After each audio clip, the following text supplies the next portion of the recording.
You are all weirdos. Weird science is the revolution. Weird science is the revolution. Hello, everybody, and welcome back to the Weird Science Comics News program, where I'm going to go through comic book news and maybe some other things as well, because if you haven't heard, there's big news out of DC this week. Tom King on Wonder Woman, Cy Spurrier on Flash. I already did a show with that, so I don't want to repeat myself, right? Don't want to sound like a broken record, if anybody even knows what a record is anymore. But so I will end up giving a link to that. If you hadn't listened to that, you can go and listen to that as well. But without that, we don't have a ton of DC comic news. I kind of forced one in, and then we'll get to some Marvel stuff. But we will start with the DC Comics news story that I forced in, and it's a cartoon story. But it's a classic cartoon story, so I think that we can make this work. The classic 40s Max Fleischer Superman cartoons are getting a new digital remaster, and I am a fan of the Max Fleischer cartoons. I don't think that anybody who's seen them can say they're not a fan. It's not like I sit there every day and watch them, but I always get a kick out of them, and when I see them, I think, oh man, that's really cool. And the funny play of it is, it's dated, but in a classic way, if that makes any sense. It looks right, and I'm kind of excited for people to get a new look at these, and some people who haven't seen the Fleischer stuff will get the opportunity to do so. But here is the story. One of the most famous early adaptations of Superman comes from legendary animator Max Fleischer, whose animated theatrical Superman shorts ran from 1941 through 1943. And that's war years, children. And I'll tell you, they may have rationed the sugar and the butter. They didn't ration the Superman. Now, Warner Brothers Discovery is collecting the best of those cartoons in digital HD and Blu-ray on May 16th with a newly remastered set of 17 of Fleischer's Superman shorts, not his undies that are on the outside, shorts, right? All right. Here is a quote that I don't get, but maybe some other smarter people will know what they're talking about. Warner Brothers Discovery's advanced remastering process began with a 4K 16-bit scan of Fleischer's original 35mm successive exposure negatives. Oh, my negative. I thought that they're pretty good. Why isn't that a positive? See, I am a dummy. But that's it for the DC news. But I'm actually excited for people to get a hold of the Fleischer stuff and maybe, show the youngins what it was like back in the day. And that's way back in the day. But I think that a lot of people will get a kick out of that. Let's move over to the Marvel side of things. Will people get a kick out of this? I don't know why. That'd be kind of mean. But Chip Zdarsky says goodbye to Daredevil. In August, after nearly 5 years, multiple relaunches, and numerous collaborators, it seems writer Chip Zdarsky and artist Marco Caccetto will depart from Daredevil, according to a graphic Zdarsky shared on his Twitter. We like to call those pictures. This is what God has done, states the ominous image, which shows a gray ashen Daredevil mask smoldering in dying flames. When I see ashen, it reminds me of my dried up elbows, really getting to me. I have to put the moisturizer on, and I don't like the smell of most moisturizers. It kind of weirds me out. So it continues that the image itself echoes an image which first announced Zdarsky and Caccetto's start on Daredevil in early 2019, which featured the same Daredevil mask fully ablaze with the words, "No Fear," a reference to Daredevil's nickname, the Man Without Fear. I thought it was just like a reference to the No Fear, N-O, from back in the day. That's what I thought it was. But again, I've already established I'm a dummy. Here's the next story. The Incredible Hulk returns. Oh my God, what was he, on vacation? I don't know. People in Europe call those a holiday. Did you know that? I don't know why I'm going off on tangents here. The Incredible Hulk returns with a new #1 this June as the title reboots with the creative team of writer Philip Kennedy Johnson and artist Nick Klein, who will pit Bruce Banner against all the monsters, not one, not two, not three, all the monsters of the Marvel Universe, including the one that rages inside of him, the Hulk. Oh my goodness. Now, a lot of people were excited about this. It's a shame that Donny Cates' run was prematurely ended because he's had some personal problems. I hope that he comes back soon, one of my favorite writers.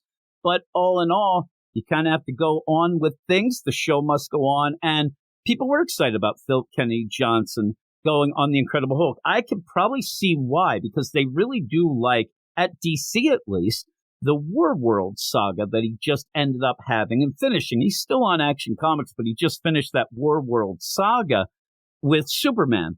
And so I thought, well, I guess, that is pretty cool since it kind of was Planet Hulk, right? Oh, my goodness. I liked it, but it was very similar to Planet Hulk. So maybe this will work out even better than we would think. But yeah, it's one of those things where you end up having that Donny Cates run. And I'll tell you, I didn't understand anything that was going on with Starship Hulk. I thought, we should have just had Jefferson's Starship come in. We built this city. We have all that stuff going. But Starship Hulk of the Mine drove me nuts. Maybe if we had more time, it would have been explained more, but it really wasn't hitting for me coming off of the, seminal run of Immortal Hulk from Al Ewing. And so with that, you're going to have quotes here where Philip Kennedy Johnson's going to give praise, not to the run he's kind of replacing, but the run before that. He's going to leapfrog and give praise to Immortal Hulk, which makes sense. That's the big one.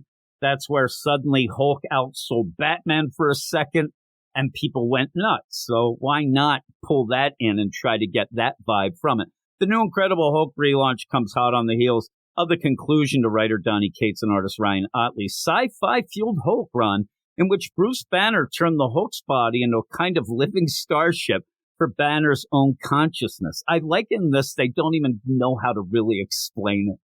That was so wacky, and it's going to be one of those little side notes. And unfortunately, as things go on, people will kind of maybe forget that Donny Cates did have some personal problems and wasn't really able to end it. So that's going to be this like little trade that sits in between things. And people are going to be like, what the hell was he smoking? And I want some, is what they usually say after that. I don't, because I say no to drugs, kids. Now, it seems as though some of Banner's manipulations of the Hulk will come home to roost as the Hulk tries to eclipse Bruce Banner forever amidst a war of the monsters. Remember when Donny Cates actually was announced on the Hulk book, he really did come out and say, listen, I know that we had, wacky stuff, Immortal Hulk, but I'm going to come and we're going to bring back the action and the smash, pow, wham. And now we're just going back to, wackiness. So I don't know. I don't know which I prefer. As an enraged Hulk tries to take control of Bruce Banner's body permanently, a mysterious immortal turns every monster in the Marvel Universe against Banner in an attempt to free their creator. The primordial mother of horrors, reads Marvel's official description of the new Incredible Hulk #1. With the help of an unlikely new friend, Banner and Hulk must try to stop the world from getting plunged into darkness. Who could that friend be? I don't know. I'm guessing on Jerry Rice, Hall of Fame receiver. I don't know why, but I think it just might be. I might be so crazy that I'm right. Phil Kennedy Johnson says Al Ewing and Joe Bennett's Immortal Hulk is a big influence on the upcoming Incredible Hulk relaunch. The work that Al, Joe, and the rest did with the Immortal Hulk, I hope he doesn't mean the sus things that Joe did, like in that glass, deal where he was throwing nonsense in there, but it's so impactful and spoke so clearly to me personally. Thank God somebody understood it. I know people love it. I got into the point where issue number 25, if you can think back and if you read, Mortal Hulk 25, that was the jumping off point for me. I didn't even know what was going on. And then eventually I got back into it, pretty good, all right. And then it kind of meandered again with me. I had a roller coaster ride of emotions with that book, but I know that it's well loved. So there you go. It was impossible to come up with an idea that wasn't inspired by it, Johnson states in Marvel's announcement. And then Nick Klein joins in. Nick Klein just jumps in. Philip and I it's weird. His name is Philip Kennedy Johnson, but when you say Philip by itself, it sounds weird. Philip and I put Serving of Monsters, a bit of Eldritch Gods, a good dash of suspense, and some cool new characters into the cauldron, adds series artist Nick Klein, making some crazy TikTok recipe. He probably has a short with it, right? He's doing nonsense. Oh, my. It's an eating challenge. We're trying to serve up. It's like, ooh, needs more suspense. And then puts that in. It's really MSG. Then he's putting in that suspense. I don't know if you knew that. We're trying to serve up a Hulk, still with this, food metaphors. We're trying to serve up a Hulk the readers haven't seen before. And if they like it half as much as I'm enjoying drawing it, they're going to love it, he says. Well, that's good to be excited about your book. There was a guy that I used to talk to, and he would get all fired up about these announcements. And I'd say, well, and he'd always ask me, what do you think? And I'd say, well, I'm going to wait and see. I'm going to see how it is. And he's like, yeah, but they said that it's going to be great because it's half as much as enjoying drawing it and stuff. What do you think they're going to say? Like, oh, this book sucks. I hate it. He would get so fired up and like, this is the best book I've been on. I'm like, really? Because, here we go. Incredible Hulk #1 goes on sale June 21st with a cover from series artist Nick Klein. But it can be previewed in May's Hulk Annual #1, where we'll get a preview story. I'm looking forward to that. And I am looking forward to see what Philip Kennedy Johnson can do. I haven't been a huge fan of a lot of his Marvel stuff, but I have liked his Action Comics. We talk about it on the podcast all the time and try to push people towards that. And the Lost Gods, I kind of fell off of that, but a lot of people like that as well. So with all of that, we'll move on to the last story, quick news program. And this actually, I like the idea of this story. I think it's kind of cool. Planet of the Apes, Alien, Predator, and more to be published under Marvel's 20th Century Studios imprint. So they're going to have their own imprint for the movie stuff and whatever. I think that's kind of cool to have them all under that imprint. And then you can bring in more and more and more. And some of these that they even mentioned by the end, I don't know that they fit like you would think of like Marvel Comics. So I think that the 20th Century Studios imprint is because of that. But here's the story. Marvel Comics has announced the formation of a new imprint dedicated to publishing licensed properties from 20th Century Studios. The film studio once owned by Fox that became part of Marvel parent company Disney's overall brand after the corporation's purchase of Fox's assets in March 2019. What are we at, a board meeting? Because that's boring. Marvel has already published comics related to 20th Century Studio properties, including Alien and Predator. The line will expand on April 5th with the release of Planet of the Apes #1, the first comic to bear the 20th Century Studios comic imprint branding, which will then appear on future issues of Alien, Predator, and other unnamed franchises Marvel may publish comics for.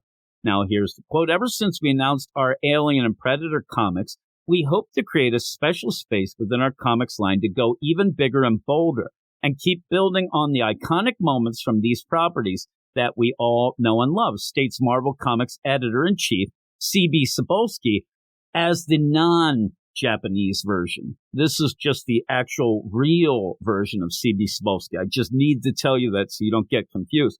This 20th Century Studio Comics imprint, in collaboration with our friends at 20th Century Studios, it's a perfect way to do that. I don't know if you know that that is the Japanese version of C.B. Cebulski who just said that. They're kind of a tandem here. They're back and forth.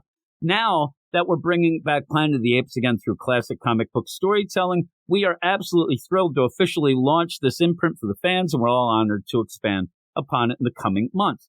Though Marvel's announcement doesn't list other properties that will get Marvel Comics, the boilerplate text in the release mentions numerous 20th Century Studio franchises that may eventually qualify, including Die Hard, Kingsman, and Free Guy. And all those would be cool, I guess. It'd be cool, and I'm not a huge fan of Tom King, but if they did a Die Hard comic, it'd be cool to get Tom King involved. His mom was involved big on the Die Hard franchise and was the one who ended up making it letterbox when it came out on home video instead of the pan and scan, as they used to call it. She was the one who really, championed the idea of making letterbox and really saved that on the home video front. So it'd be cool if Tom King would be able to do that as a little homage to his mom. Kingsman, cool. Free Guy, I don't know about that being a comic. That would be very odd. But that is the news. Like I said, I will link to the whole DC thing, Tom King, Wonder Woman, Cy Spurrier, Flash, all that. And with all that, though, thanks, everybody. And I will talk to you all later. You are all weirdos. Weird science is the revolution. Weird science is the revolution.